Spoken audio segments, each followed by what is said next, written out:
Nakabiri Ziadah. I come from Uganda. I'm an environmental consultant, but also I serve with Girls for Climate Action under the Advocacy and Communications Working Group. The women and the young people have been involved to some extent. However, the rate at which they are involved is not really satisfactory.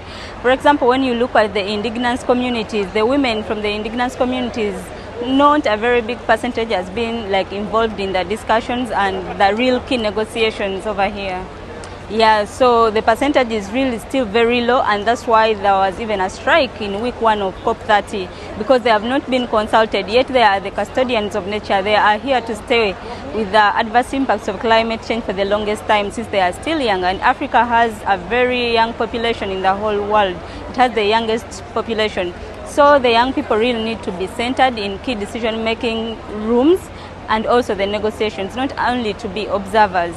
But when you realize only a few young people have even party badges here at COP30, so meaning their representation is still lacking, is still very low, yet they are very critical. They have the ideas, they have the innovations, and they are working around the clock to curb climate change. We are calling for parties to really institutionalize our participation in key decision-making processes.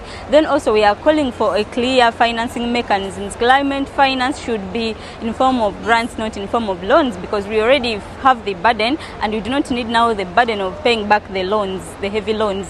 Then also we need these commitments that they are making here to really translate into real action on ground, not only stopping on policy papers, but we need real action down on the ground. Then also from the feminist perspective, we need to have gender responsive approaches of curbing climate change. The African negotiators this year have really made their role. However, there are a series of policy barriers that are hindering them from really achieving the goals that they would love to achieve. Remember, Africa, really, the number one cause of the injustice is that we are paying for what we actually did not cause. You look at the global north, they are not phasing out their fossil fuels, and yet they contributed the greatest percentage to the climate change. But now the global south, now that we don't have the resources, we do not have the capacity to adapt to the adverse impacts of climate change, our resilience remains shaken. So in that way, our justice has been jeopardized as people from the global south.